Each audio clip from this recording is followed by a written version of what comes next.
Military attire, wife और tiffin.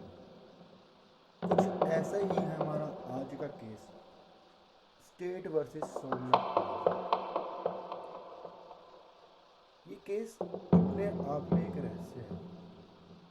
बहुत सारी अनसुलझी बातें, बहुत सारे फैक्ट और एक sharp minded psychopath.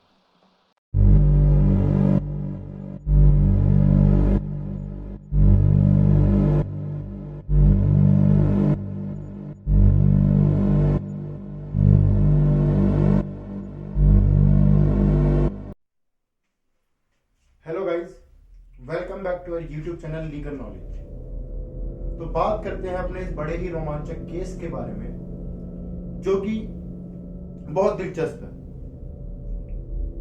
Somnath Parija, जो कि एक रिटायर डॉक्टर है मिलिट्री से, 1998 में रिटायर हुए एक डॉक्टर, जिनका व्यवहार शुरू से ही बहुत दिलचस्प रहा है, बहुत अजीब रहा है।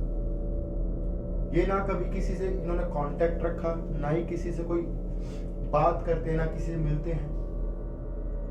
इवन तो इनका व्यवहार ऐसा था कि ये शाम को 6 बजे अपने घर की लाइट दरवाजे बंद कर कर खाना खाकर सो जाया करते थे।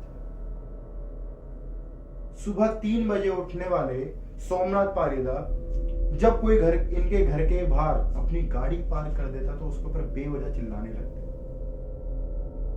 उसको कोसने लगते। शाम होते होते कोई इनके घर के बाहर से गुजरना भी पसंद नहीं करता था।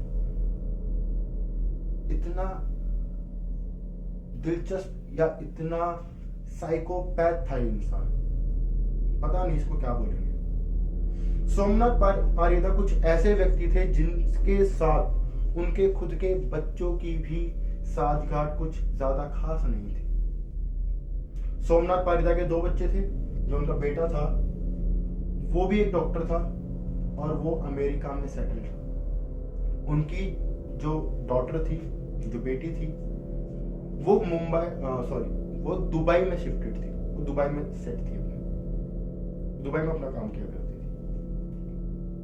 थी। बट उनकी और उनकी वाइफ की आपस में कुछ ज्यादा खास नहीं बन पाती थी। उनके इसमें रोज नोक झोंक, लड़ाई झगड़े होते रहते थे।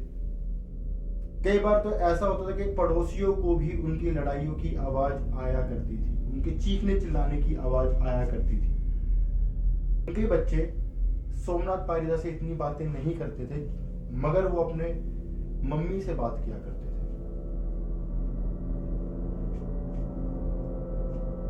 उनके बेटे रेगुलरली अपनी मम्मी को फोन किया करते थे। शाम के टाइम अपनी सारी बातें किया करते, शेयर किया करते थे, क्या हुआ है क्या नहीं हुआ है।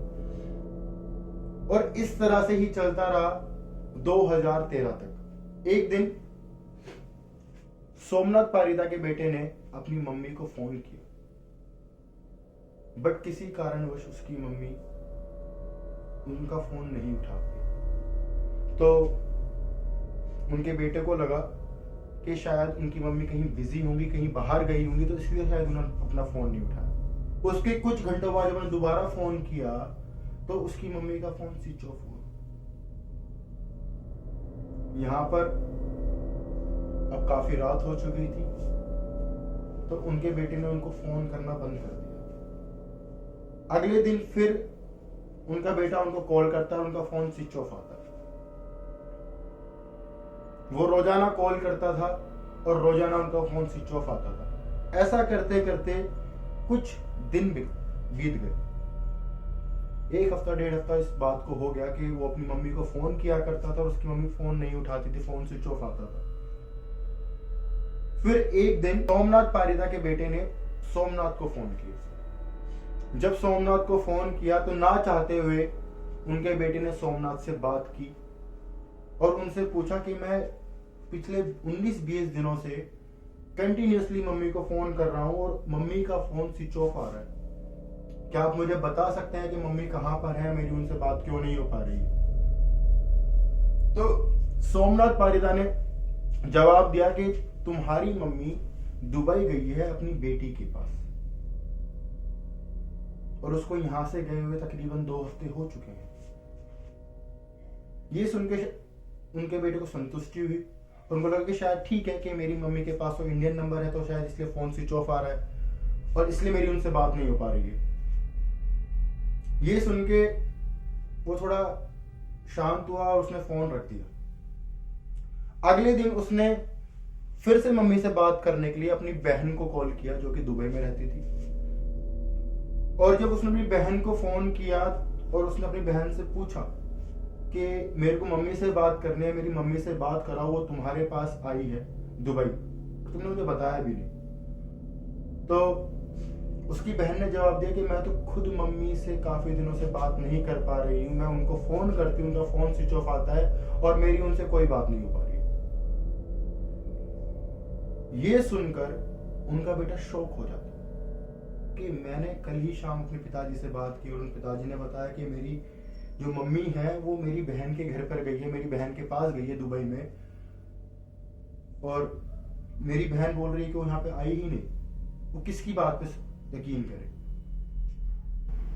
इसी चीज के चलते हुए उन्होंने अपने मामा को फोन किया, जो कि वहीं पास में रहा करते थे, अपनी मम्मी के घर के पास में रहा करते थे। उन्होंने उनको फोन किया, उनको सारी बातें बताई, बोला कि मैंने मम्मी को फोन किया और उनसे मेरी बात नहीं हो पा रही। पापा ने मेरे से बोला कि जो तुम्हारी मम्मी है वो दुबई गई है तुम्हारी बहन के पास, और जो मैंने बहन से बात करी है तो उसने बताया कि उसकी मम्मी तो वहां पर आई ही नहीं।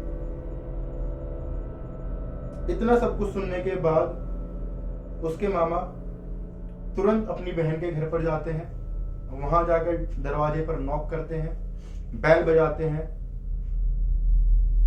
मगर स्टार्टिंग में कोई भी दरवाजा नहीं खोलता, कोई भी गेट नहीं खोलता, कोई भी रेस्पॉन्स नहीं करता। फिर जब कंटिन्यूसली वहां से बेल बजाने के दरवाजा पीटने लगते हैं तो थोड़ी देर बाद खिड़की के पास सोमनाथ पारीदा आते हैं, खिड़की से झांकते हैं और पूछते हैं कि कौन है। तब उसके मामा खिड़की के पास जाते हैं और बोलते हैं कि मेरे को अपनी बहन से बात करनी है, आप दरवाजा खोलिए, मेरे को अंदर आना है। तब सोमनाथ पारीदा फिर को जवाब देते हैं कि तुम्हारी बहन अपनी बेटी के पास गई है, दुबई गई वो, और यहाँ पर नहीं है, तुम यहाँ से चले जाओ। और इतना कह के वो उस खिड़की को फटाक से बंद कर देते हैं। इतना सुन के उनका मामा तुरंत नजदीकी पुलिस स्टेशन में जाता है, वहां जाकर सारी बात बताता है, सारी दुर्घटना बताता है, सब कुछ उनके सामने रखता है और पुलिस के साथ वापस वहां पर आता है। जब पुलिस वहां पर आती है वापस तो पुलिस दरवाजा खटखटाती है, दरवाजा खोलने के लिए बोलते हैं, बट कोई भी दरवाजा नहीं खोलता।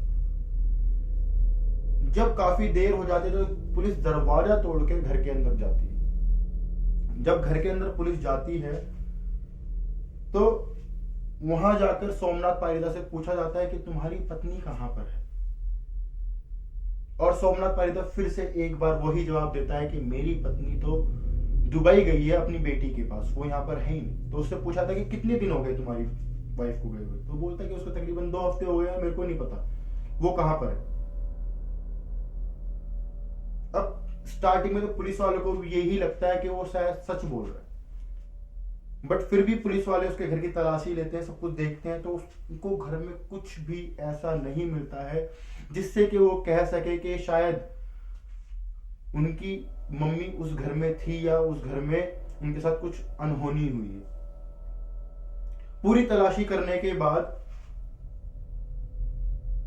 पुलिस को ये संतुष्टि हो जाती है कि हाँ शायद कुछ हुआ है, कहीं उनकी मम्मी बाहर ही गई है और बाहर जाने पे उनके साथ कुछ हुआ है, इसलिए शायद उनके बच्चों को नहीं पता है, इनके हस्बैंड को नहीं पता है। तभी एक पुलिस वाले की नजर वहां कमरे के कोने में रखे 2 आर्मी ट्रंक्स पे जाती है। आर्मी ट्रंक्स जो कि आर्मी के ऑफिसर्स को अपना सामान कैरी करने के लिए, सामान रखने के लिए दिए जाते हैं। तो पुलिस वाले उन आर्मी ट्रंक्स के ऊपर लगा एक पुराने ताले को तोड़ते हैं, उन आर्मी ट्रंक्स को खोलते हैं। जब उन आर्मी ट्रंक्स को खोला जाता है तो पुलिस बड़ी कंफ्यूज हो जाती है, बड़ी उनका बहुत अजीब सा रिएक्शन होता है। वो देखते हैं उस आर्मी ट्रंक्स में ना ही कोई आर्मी का सामान, ना कोई घरेलू सामान। उस आर्मी ट्रंक्स के अंदर रखे हुए थे टिफिन बॉक्स।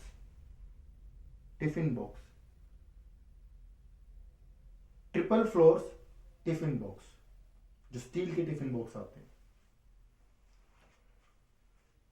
पुलिस वाले सोचते हैं कि इन आर्मी ट्रंक्स में टिफिन बॉक्स क्या कर रहे हैं। अब 2 आर्मी ट्रंक्स भरे हुए हैं टिफिन बॉक्सेस से, उनके अंदर अराउंड 22 टिफिन बॉक्सेस रखे हुए थे दोनों ट्रंक के अंदर मिलाकर।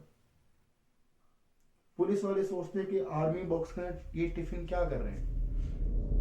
तो पुलिस वाले क्या करते हैं, उन टिफिन बॉक्स को एक एक करके खोलना शुरू करते हैं।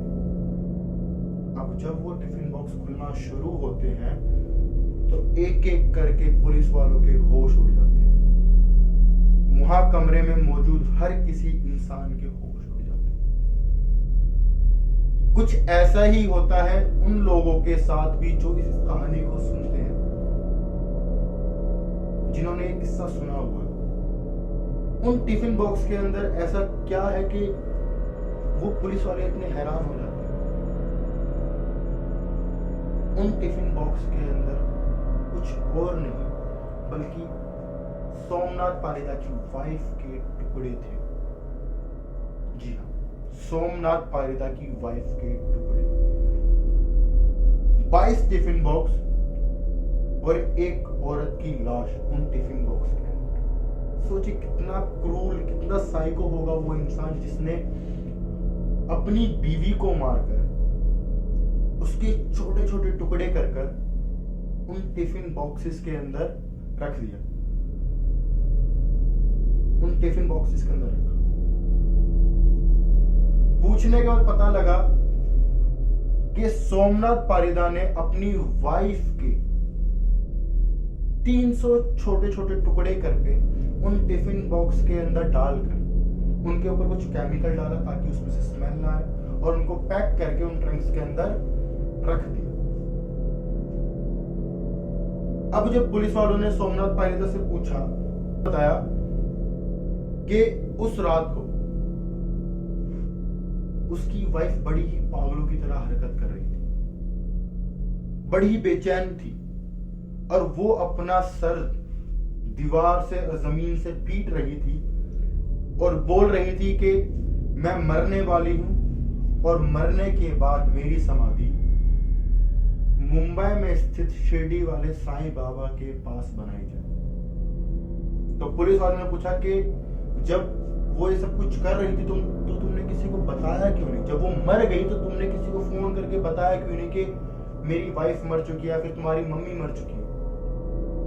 तो सोमनाथ पारिदा ने बोला कि जब ये सब कुछ हुआ तो मैं कुछ सोच नहीं पाया और मुझे डर था कि कहीं मेरी इज्जत, मेरी रेपुटेशन खराब ना हो जाए, इसलिए मैंने अपनी वाइफ के छोटे छोटे टुकड़े करके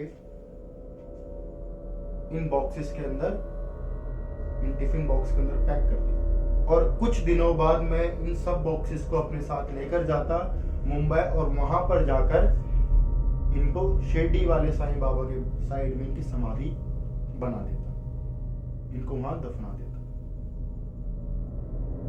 मगर इसमें अभी भी एक अजीब सी बात थी। जो बात सोमनाथ पारिदा ने बताई और जो चीजें हमें वहां मिली, इसमें फिर भी अभी कुछ मिसिंग था और मिसिंग था सोमनाथ पारिदा की वाइफ का सर। सोमनाथ पारिदा की वाइफ का सर, जो हमें 300 छोटे छोटे टुकड़े मिले उसमें उनका सर का एक भी टुकड़ा नहीं था। उस घर की तलाशी करने पर उस घर के सेंट्रल हॉल में रखे हुए टेबल पे एक बॉक्स था। उस बॉक्स के अंदर सोमनाथ पारिदा की वाइफ का सर रखा हुआ था। उस सर को वहां रखे काफी दिन हो गए थे, सर की हालत बहुत खराब थी, सर सड़ चुका था बिल्कुल और जो बाल थे वो भी सर से टूट के नीचे गिर चुके थे। सोमनाथ पारिदा से पूछने पर पता लगा तो उसने बताया कि वो रात को अपनी बीवी से बात किया करता था, अपनी बीवी के सर से बात किया करता था और उस सर में से स्मेल ना आए इसलिए उसने उसके ऊपर कुछ केमिकल लगाया था। जब इस पूरे मामले की तहकीकात की गई और उस कटे हुए सर की जब बरामदी की गई और उसके ऑटोप्सी की गई तो पता लगा कि उस सर के ऊपर चोट के कुछ निशान थे जो कि सर को पटकने से नहीं बल्कि सर के ऊपर किसी चीज से वार करने से हुए थे। सारी मेडिकल रिपोर्ट आने के बाद, सब कुछ इन्वेस्टिगेशन होने के बाद पता लगा कि ये जो कहानी सोमनाथ पारीदा ने हमें बताई थी कि उसकी बीवी ने अपना सर पटक पटक के अपनी जान ले ली, वो कहानी महज एक झूठी कहानी थी। और सोमनाथ पारीदा ने खुद गुस्से में या प्लानिंग के साथ, पता नहीं, अपनी वाइफ का मर्डर कर दिया था।